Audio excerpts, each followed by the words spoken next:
Welcome everyone to the second public information meeting for the Route 3A Transportation Improvement Study.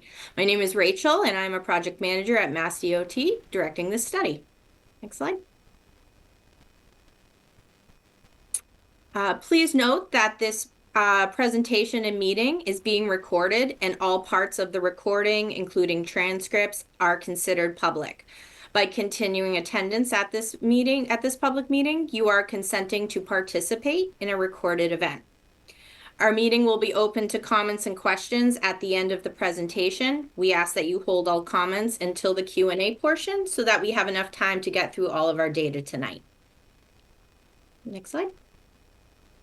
These are our Zoom web controls. These are the functions for some of the icons that you see on your screen right now. If you're unable to speak or do not have a microphone function, you may use the Q&A function to ask a question at the end of the presentation.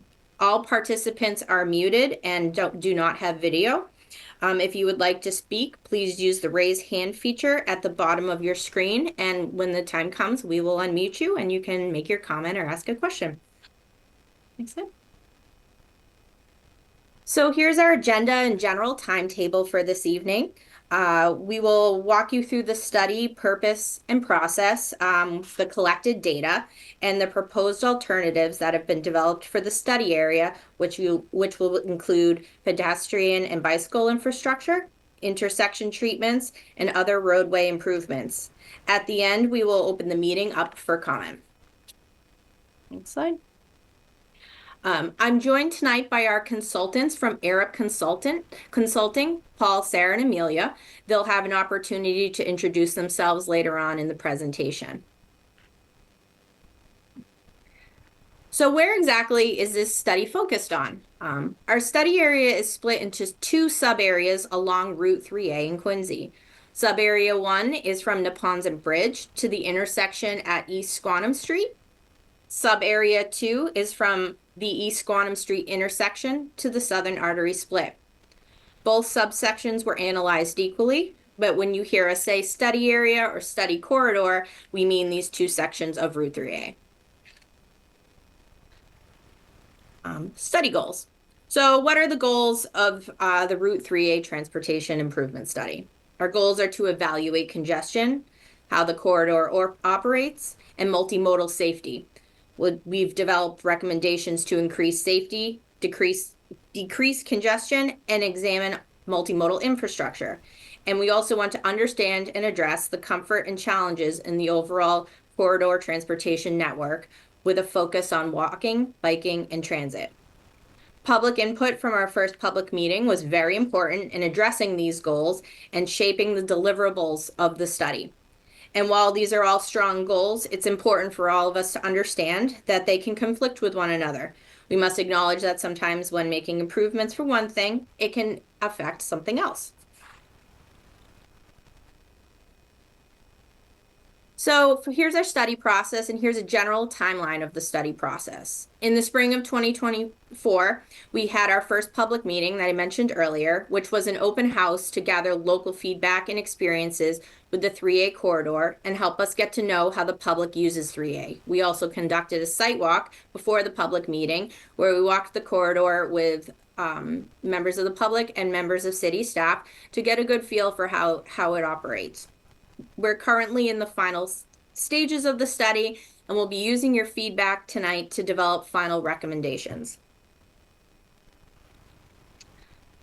For guidance throughout the life of this study, we worked with an internal advisory group, which included staff from various departments across MassDOT, the City of Quincy Transportation Department, the Department of Conservation and Recreation, and the MBTA. One important related effort that we want to mention is the K-Circle Morrissey Boulevard study. The study is on the other side of the Neponset Bridge and has some aligning goals as this 3A study and also includes corridor mobility. There's a website down at the bottom of that slide, and if you want to learn more about this study, you can go to that website. Next slide. So why are we here tonight? We've developed some new corridor arrangements referred to as alternatives.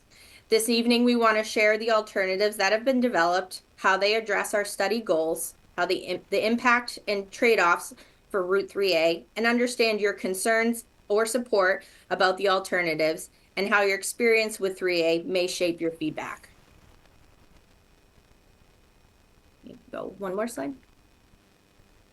Thank you. Here's some general background on the existing land use in the study area.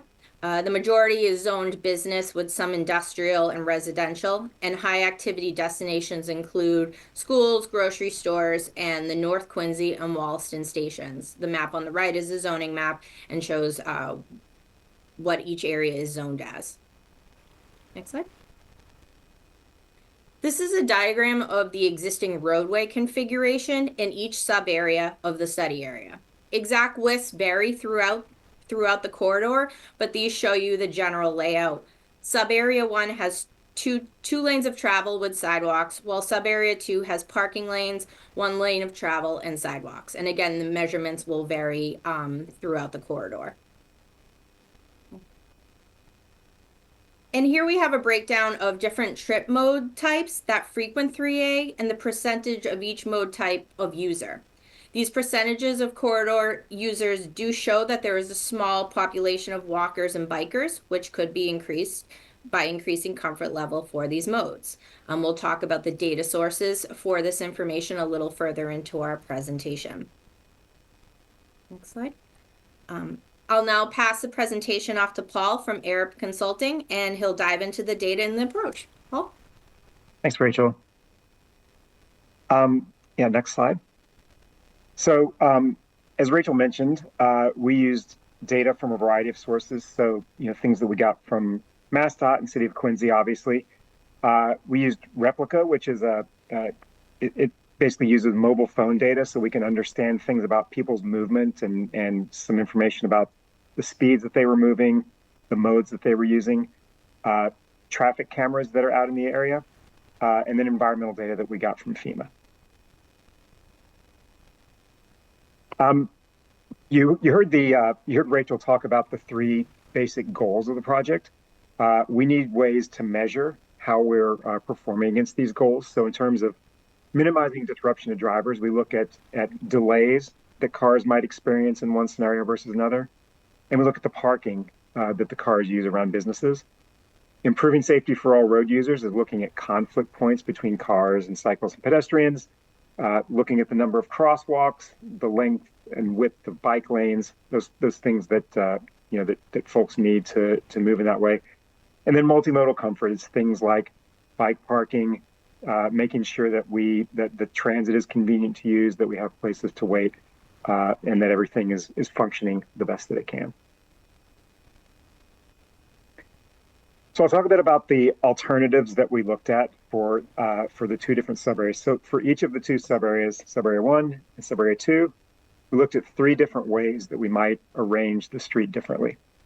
So for subarea 1, the first alternative that we looked at, it has 2 travel lanes, 1 in each direction, a buffered bike lane on each side, and then a sidewalk, as you see in the diagram here. For alternative 2, we enhanced that with physical barriers between the bikes and the cars. So these might be the kind of floppy bollards that you see sometimes, could be something more substantial like a planter, but some kind of physical separation between the cars and the bikes. And then alternative 3 looks at keeping one of the northbound travel lanes, so 1 lane south, 2 lanes north, and then putting the bike lanes in a single direction. So you can see we have the physical barrier and then the 2-way cycle track that has the bikes all over on one side. So there's some pros and cons to these. The bidirectional bike lanes can offer a lot of comfort and clarity to the cyclists. You sort of know when you're in the bike space and they have that physical separation. The one-directional bike lanes can be more intuitive. You're moving in the same direction of traffic. It can also be easier to navigate intersections and turns when you are on either side of the street. And one of the things we wanted to understand too was if we do change the number of travel lanes, there's obviously going to be an impact on congestion for cars. And so that's one of those trade-offs that you heard Rachel talk about. Next slide. So this is a look at how these analyzed. Given the traffic levels that are out there, and we looked at both current traffic levels and then all the way out to the year 2050, what projected traffic might be out there. The disruption to drivers is actually pretty moderate under any of these scenarios. Looking at the improving safety, the first alternative we saw that had the bike lanes with no physical barriers. Obviously, having bike lanes there does provide some improvement to safety for bike users, so a moderate improvement.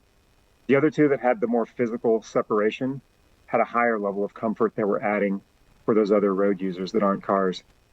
And those alternatives, in terms of the complexity of doing them, kind of went from least complex to most complex. So the third alternative that we looked at, it involved, both moving the travel lanes in one direction, restriping the street, putting up a physical barrier. So that was the most complex of the three, but again, had the highest kind of improvement or comfort level for the cyclists and for pedestrians whose journeys are improved by having cars slow down a little bit and those crosswalks shorten and shrink. Sub-area 2, so this is the northern area closer to the bridge.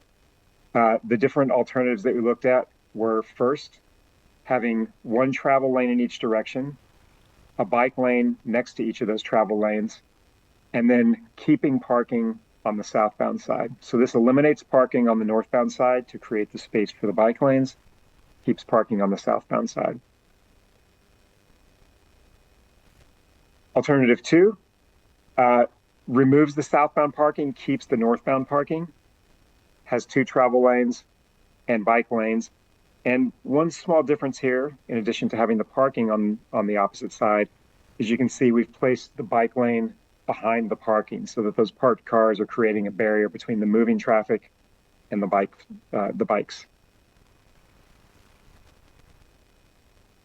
And then lastly, alternative 3 removes parking on both sides of the street, and the space that you get from removing parking on both sides allows you to have the bike lanes and the physical barrier, the physical separation from traffic in each direction. And to create this space, we also reduced the vehicle lanes from 12 feet to 11 feet, which is still well within the standards for safe width of driving lanes.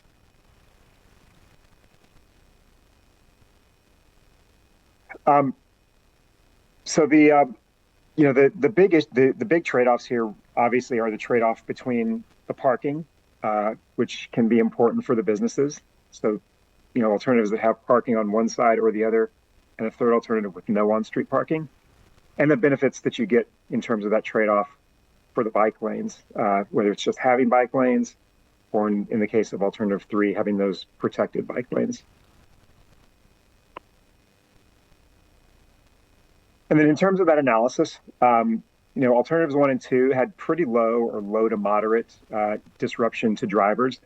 The delays to driving, since the number of lanes out there stayed the same, wasn't particularly serious, but losing the parking can be a disruption to drivers. So alternative 3, where we lost the parking on both sides, there's a moderate disruption for driving. Trade-off, you can see the improvement in safety for all road users. That alternative 3 provides a high improvement to safety for all road users. You have the bike lanes, the barriers and the protection for the bike lanes, the shorter crosswalk, the slower traffic. So there is upside for the non-drivers as you go from 1 to 2 to 3. And kind of like what you saw in sub-area 1, the complexity gets a bit more as we're moving more things around. So as you get to that third and we're removing parking, restriping the street, having the physical barriers for the bike lanes, there's more complexity in implementing that alternative.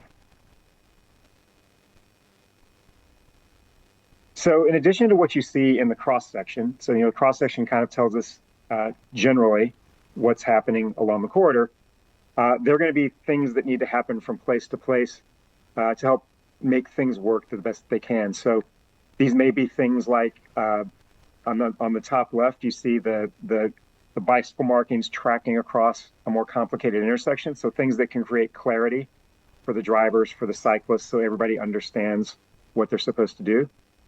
It may be things like on the next one to the right, right turn protection. That's one of the real threats that cyclists face out in the streets, are vehicles turning right across their paths. So we can look at designs that create more protection from right turning vehicles and more visibility for the cyclists.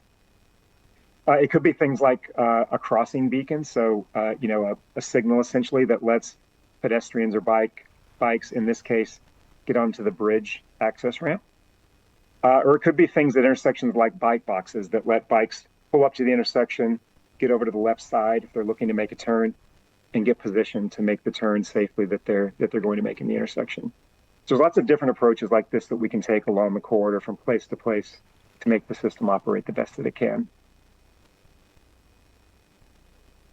Likewise, there are lots of things that we can do for elements beside the bikes. So looking at things like ramp congestion mitigation, talked a bit about the flashing beacons for pedestrians that might help. Left turn signals, there are intersections where having that left turn signal could help with the traffic operation and help with the timing of pedestrian crossings. Along with bike lanes, having bike parking, and I mentioned bike boxes intersections, are things that we can do from place to place to make the biking experience better.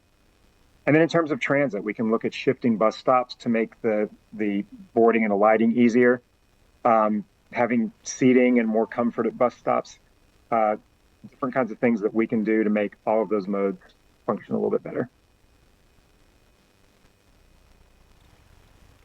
So, to summarize a little bit, in Subarea 1, Alternative 1 had moderate benefits for cyclists, but had very little impact negatively on the drivers. Alternative 2 adds a bit more of a physical component and protection for the cyclists.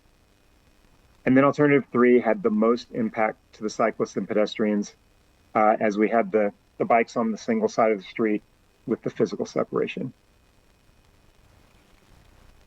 And then similarly in Subarea 2, there were trade-offs primarily between the parking and the cyclists.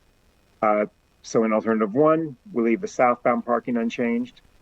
In Alternative 2, we leave the northbound parking unchanged, and we looked at on one side having the bikes on the inside of that parking, protected by the parking. And then finally, Alternative 3 takes the parking off of the street and has the barrier-protected bike lanes on both sides. So Rachel, do you want to talk a bit about next steps in the process? Yeah, definitely. Thank you, Paul. Next slide. So what's next? We'll use your feedback from tonight in our analysis and use that to draft final recommendations. The final deliverables will be a report containing existing conditions data, technical analysis, public feedback, and then recommendations. There will also be a public comment period for the final report. There will be some outreach to let you know about the final report, and you can also keep an eye on the website as well. As a side note, this PowerPoint deck will be available on the study website. It'll take a few weeks because we have to make it accessible, but it will be posted publicly as soon as we can. This is the study website down at the bottom, and then also a QR code if you wanted to check that out. Next slide. We'll now open the meeting up to comments. If we can go to the next slide, thank you. You can use the raise hand feature and we will unmute you so that you can speak. We'll do our very best to kind of go in the order that we see them. Once we get through some of the verbal comments, we'll take a look at the chat. I saw a couple of comments in there, and we'll kind of go back and forth. Again, if you're unable to speak, you can use the Q&A or the chat feature at the bottom of your screen. So at this time, per Mass DOT tradition, we usually open the floor up to elected officials if they would like to speak first. If you are able to raise your hand and it will unmute you and you can introduce yourself. And if you have a question or comment, we'd love to hear it.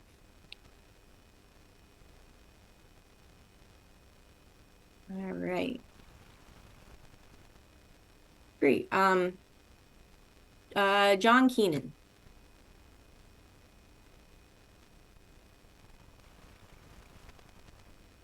Hi, John.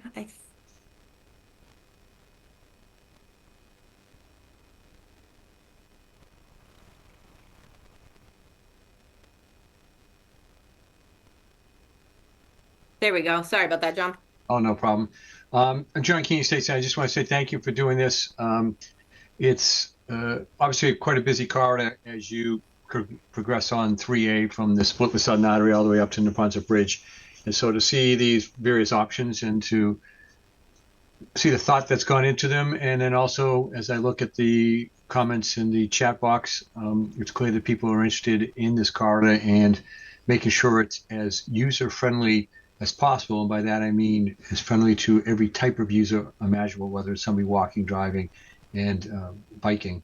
So I'm anxious to get more information as this proceeds. I don't have a preferred preference at this point as to the alternatives you presented, but I think the underlying thing should be making sure that it is user-friendly to all the users of the corridor.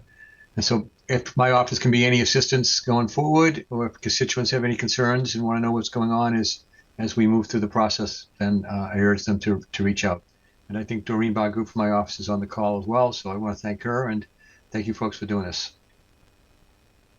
Thank you very much for your comment. All right, I have Bruce. I believe you were the next person. I'll ask you to unmute. There we go. Okay, Rachel, thank you very much. Paul, also, I want to thank you both for the presentation tonight and the opportunity for the residents to learn more about these plans. It's much needed. Our office has been receiving an awful lot of calls on a number of issues that I think you touched upon. So I think the key thing in these early stages is just the public meetings and the public input. You know, I know that's something that I'll be working collectively on with Senator Keenan and also Councilor Harris. A couple key things I just wanted to point out for those that might be interested in during construction and during other things that they can take an opportunity to utilize, of course, is the Marina Bay Ferry. We've been working awful hard and as a delegation, the mayor and the city council, to come up with an alternative means of transportation down the northern end of the city to take some of the pressure, the traffic congestion off of Neponset Bridge. So we've got the ferry that starts up in April, the 28th. It's got 2 stops downtown, Logan Airport. But that's something, you know, that we've been working with Mass DOT to kind of alleviate more so on the northern end of the city. I get an awful lot of calls from my constituents with the backups, mostly on Neponset Bridge. So I'm looking forward to working with everybody in the entire route with all the options, and also hopefully coming up with some additional alleviation for the constituents in the northern end of the city, particularly with the Neponset Bridge. Thank you. Thank you very much. And then our next hand I have is Taylor Campbell.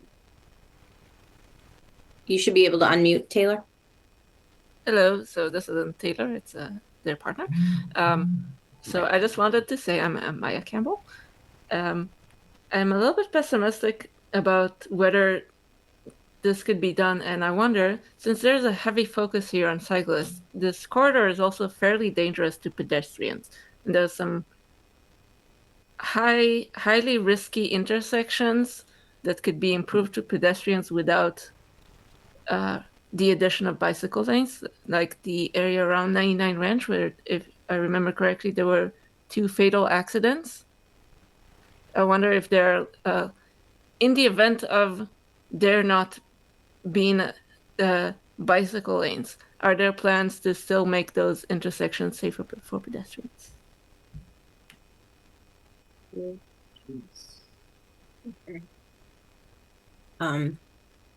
Paul, did you want to kick this off or? Yeah, I'll just sort of without getting into kind of the future of plans without bike lanes. One of the things I'll say is that among the biggest things you can do to make a corridor safer for pedestrians are limit the time that pedestrians are crossing streets. So, shortening up crosswalks and getting traffic to slow down a little bit. And that doesn't mean putting traffic in congestion. It just means getting people to drive, 25 miles per hour, sort of safe speeds for pedestrians. And so, while you were right, there certainly was a lot of focus on the bike lanes. One of the things that's happening is that those are skinning up the street, and particularly in the 4-lane part of the street, going from 4 lanes down to 2 lanes makes it so that the person who's controlling the speed is sort of the most careful, conservative driver who's at the front of the line. When you're on a 4-lane street, the person who's controlling the speed is the one who's willing to move in and out of space and pass cars and those kinds of things. So while there certainly are things at individual intersections that could probably we could take a look at, and it could be done for improving pedestrian movement on a spot basis. On the corridor as a whole, some of the things we talked about really are just as beneficial for pedestrians as they are for cyclists. I'll add on to that. We touched on some of the intersection treatments, and those types of pedestrian safety improvements are included in those treatments for some of the major intersections within the study corridor. But having, keeping your comments in mind is definitely something, we can make sure that we definitely address. So thank you. The next hand I had was Molly Exton. Oops. Oh, I clicked the wrong one. I apologize. Molly, you should accept. Hi, can you hear me? Yes, definitely. Okay, hopefully my kids aren't too loud. So I just wanted to share a comment on this. I'm really excited about the plans. I think that a lot of them would be a greater improvement over what we have. We live on Hancock Street with our 2 young daughters, and for us, I think we walk almost everywhere in North Quincy, Wollaston, and the biggest thing for us is, I think, firstly, people making right turns in cars. That seems like if that could be addressed and people could be more careful when they're making right turns, and that would just make a huge impact on our feeling of safety when we're walking in the neighborhood. So I saw some notes about that, about making improvements to that, like around North Quincy Plaza, for example, and that would be a huge impact for us and our quality of life in the area. I know my husband is here and he may have something else to add. He rides his bike in the area a lot. We don't, but I don't know. I want to give it over to you. Yeah, me and my daughter go to Parker every day on our bikes. And, she usually rides on the sidewalk and I ride on the street.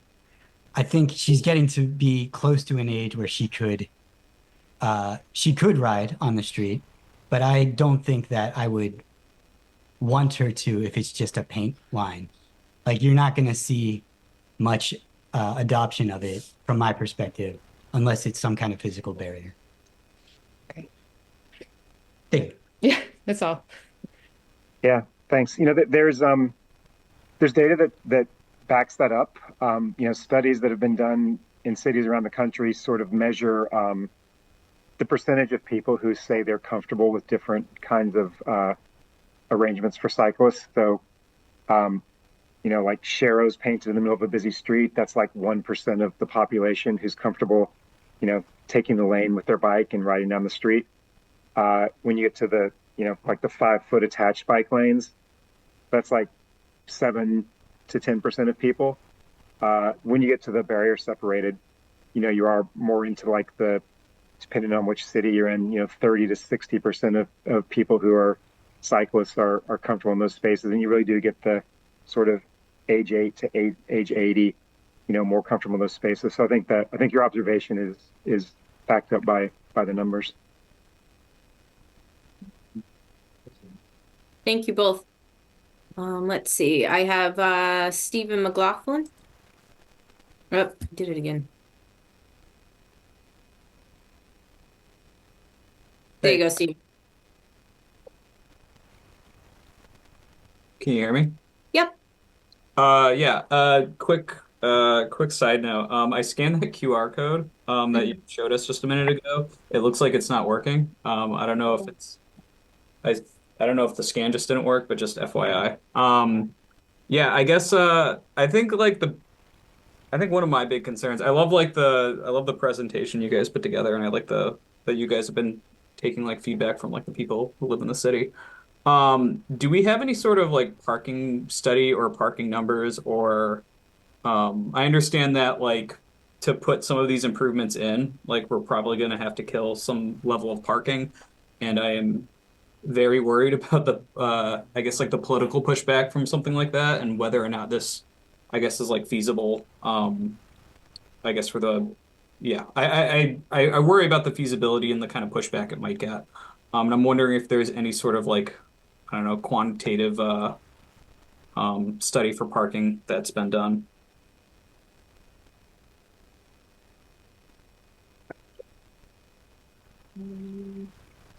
Okay. Sorry about the QR code. One of our consultants just put the link in the chat. If you that should work and bring you right to the website.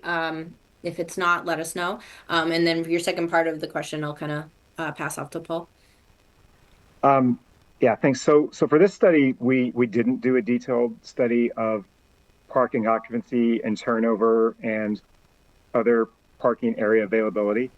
I think if the parking or the loss of parking spaces does emerge as one of the primary community concerns, that would probably be a next step to understand.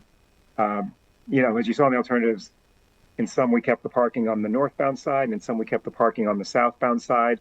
In one we took the parking off of both sides. So that could be a next step, understanding how utilized is that parking. If the parking on one side of the street we're going to go, which side would have a lesser impact to businesses, say, and if people didn't have that on-street parking, where would they park for local businesses? So I think it's a good question. It's something that we, as part of this, didn't collect data on yet, but could be a potential next step if people want to keep exploring that. I have a second question, I guess. I don't mean to eat up all the time, but No. I wonder, I don't know if you guys have started looking into this as well, but Hancock Street, I guess characteristically, changes, every mile. Have you guys looked at potentially separating improvements based on, short term, like low cost, versus, I guess, like longer term, higher cost? I'm trying to remember what was in this. I think specifically the things I think I'm thinking of are there are areas of Hancock Street that have like really wide, lanes. There's a lot of right of way to play with. Getting a buffered bike lane in could be a low cost solution that has very little impact. Whereas, adding a buffered bike lane in like a more densely business district might be more costly, have higher impacts. I guess I worry that like if trying to make a broad improvement across the entirety of Hancock Street, is a direction that we want to head in that, like maybe making incremental changes, or a plan to do something like that might be a little bit more feasible. Understood, definitely. Paul, sorry, I didn't mean to interrupt you.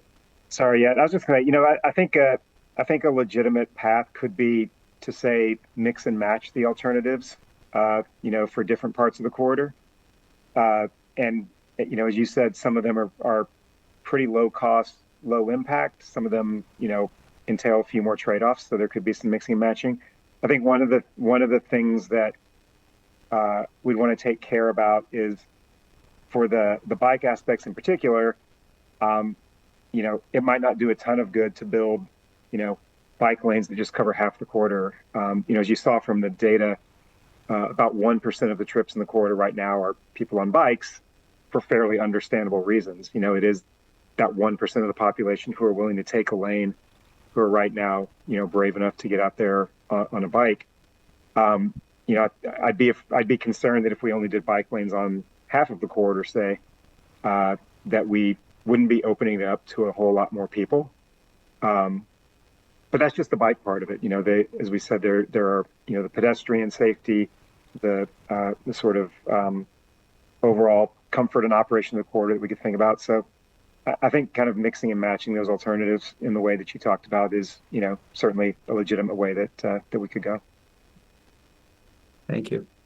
Thanks, Paul. And something we like to mention with a lot of these studies is, there's recommendations. The city can, go through those and use recommendations how they think is best for the city. But it's also kind of just a first step. There's a lot more that goes into different changes. There's design. There's a lot more studies that kind of would come after this. This is, getting this type of feedback is great, and kind of getting that first step and that kind of baseline. So thank you. I believe, let's see, Irene, sorry. Hi, can you hear me? Yes.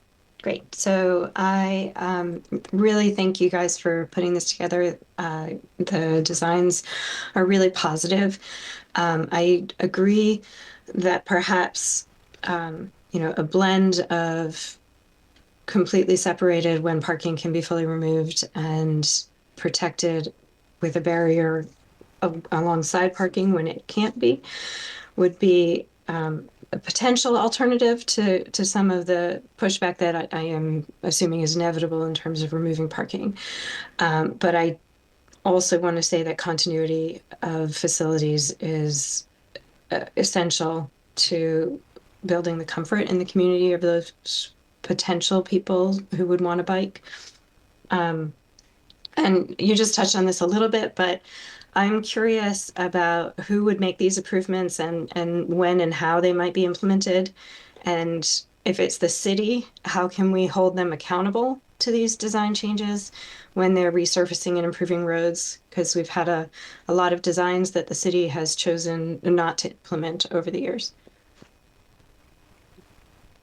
That's an excellent question. So I can kind of really only speak to this study. Once this study is complete, it can be used as a tool for the cities to work with, Mass DOT Highway Division, proceed with design and next steps, and moving forward with that. I can't speak to, what the city may or may not want to do, but again, this is kind of just a first step with creating some recommendations and getting some baseline data and examining what may work for this corridor. Yeah, I think, I think we mentioned earlier, there's, I think this study that, that MassDOT has led is really about understanding some of the technical performance of ideas on the corridor and what, relative support there might be out in the community.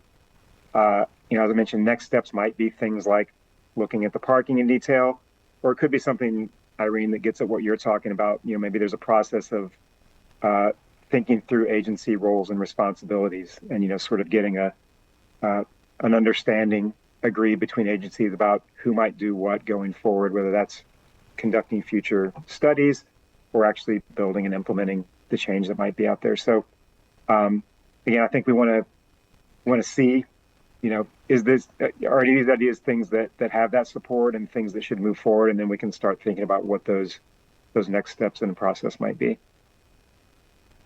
All right, thank you. I just want to say one more thing. I think that with the number of schools in the area and senior facilities, and the potential for bicycle connectivity, I think protection and traffic calming and level of service for the vulnerable and designing for people over cars will ideally be the focus moving forward. But thank you. Thank you, Irene. I'll add as a side note, we do have, as part of one of the recommendations, to put some benches in on the sidewalks along the corridor, because we did notice there wasn't a lot of seating. So throwing that out there too. Ryan? Hello, can you hear me? Yes. Hi, everybody. Thanks for your presentation. It was really good. It was really easy to understand. So you did a good job. I especially liked the matrix with the safety improvement versus complexity to implement. That was pretty cool. Um, I have two parts. So the first part is I work for the Green and Gateway Cities program. Quincy is a gateway city. So if these were to go forward, like if this plan was to go forward and DOT is involved, they should reach out to our program in DCR. We could help plant the trees along these right of ways, along these streets, um, which is pretty cool.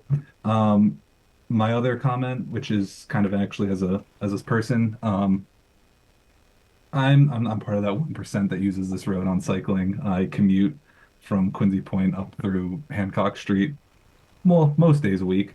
Um, and when I'm in on the part of Washington Street down in Quincy Point, going south out of Quincy Center, there's painted bike lanes, and I've had a near miss there multiple times. So I just kind of want to emphasize that that separation and that physical barrier is really important. Like the ones that were in sub area alternative 3, I think it was, and alternative 3 for sub area 2. Really nice, really great.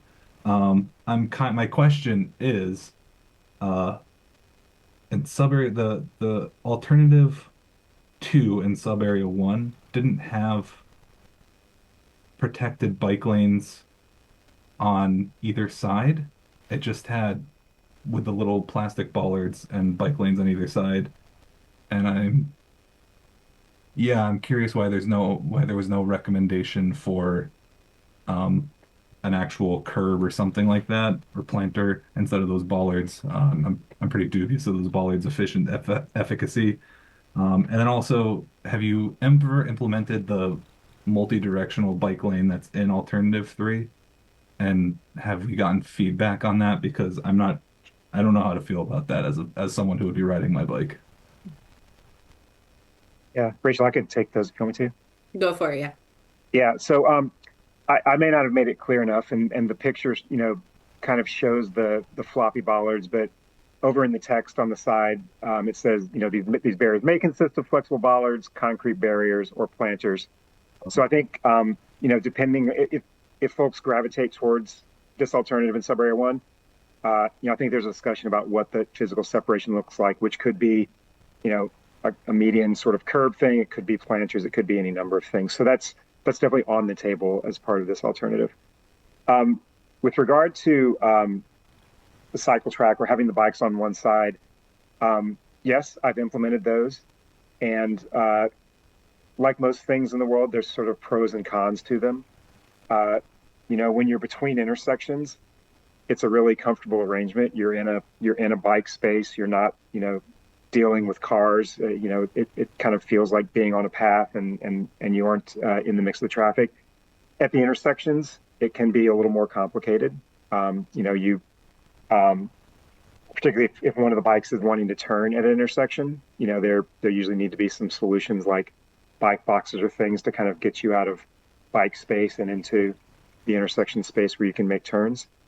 And the facilities on one side of the street can also be less effective if it's only there for a short distance, right? So if you've got like a section of bike lanes on either side and then a section of the bike lanes together, people are having to do a lot of switching over to get into the new arrangement. And if you switch right back out of it, a lot of the comfort and effectiveness of it is lost. So pros and cons, like a lot of things, but it is something that when done well can be really popular, and some of the projects that I've implemented around the country in that way have worked really well. Great, thank you. Thank you, Ryan. I'm going to take one more hand, and then I'll jump over to the chat and read some of the comments there. Maureen, thanks for your patience. Sure, no problem. Thank you for calling on me. I just wanted to reiterate what everyone has said about the business impact. I use a lot of the businesses around Sacred Heart Church, and there is already a limited amount of parking in that particular area. So I think there needs to be careful thought given to how any of this is going to impact those businesses. So I wanted to add that. And then I also am glad to hear, Paul, that you've had a lot of success with implementing bike lanes, because I think one of the biggest issues is that it's very confusing for drivers to figure out where the bike lane begins and ends. And oftentimes, it's difficult to determine, where you can cross and where you can't cross. And so I think that, that's important for it to be very clear. And the other thing I would ask is, Boston has done this across the board. And what are the lessons learned from Boston that we could apply here so that we're not making the same mistakes they did? And that's it. Thank you.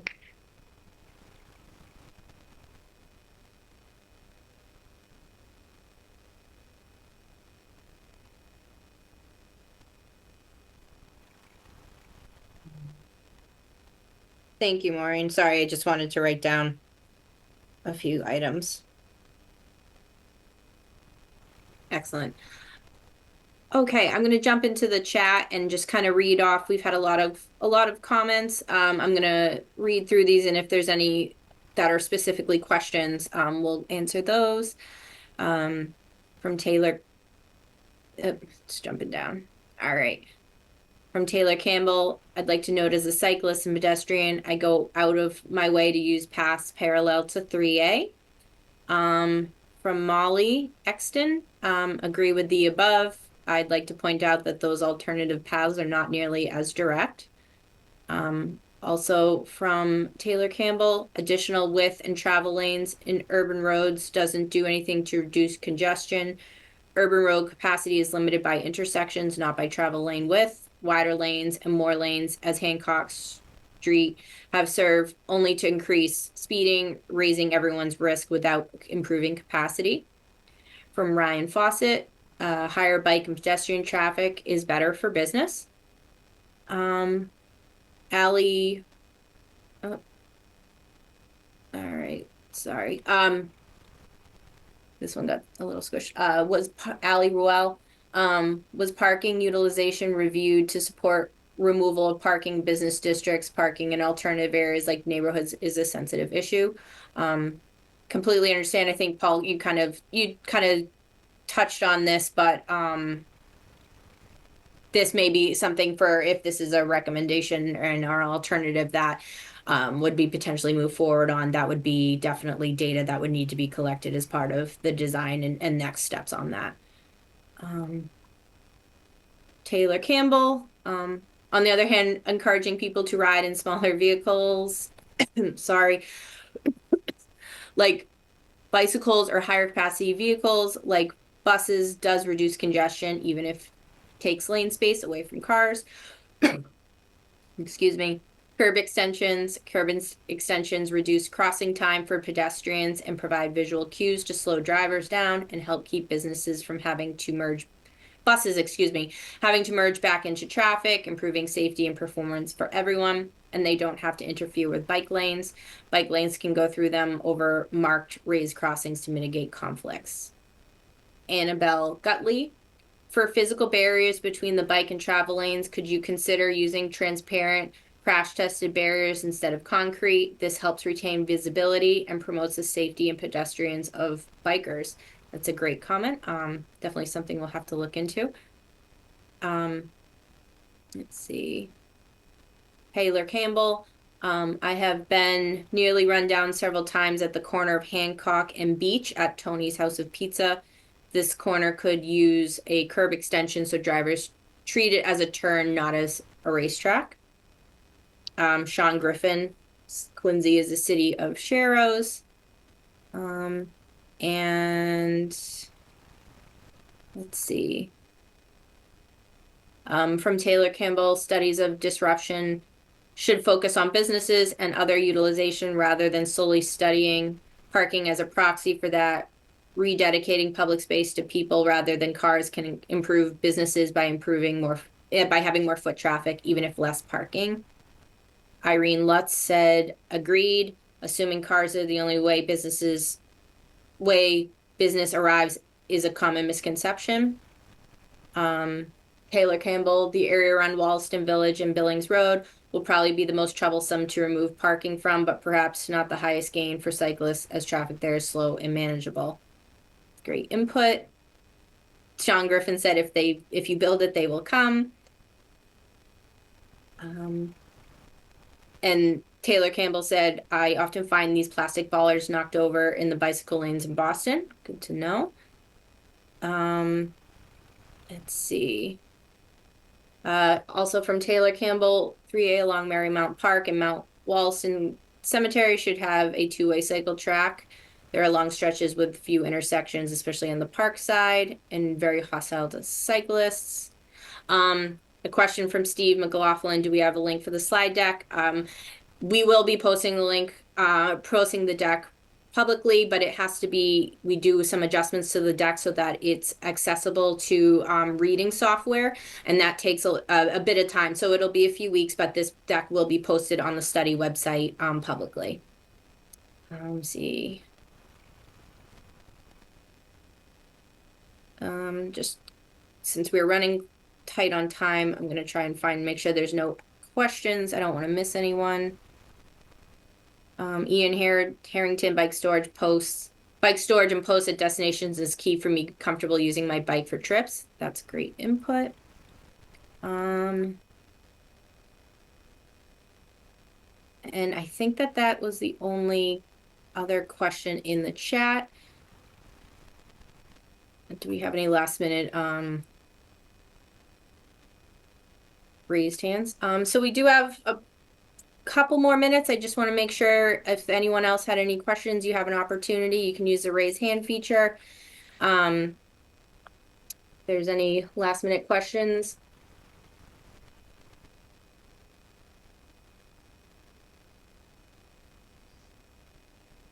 All right.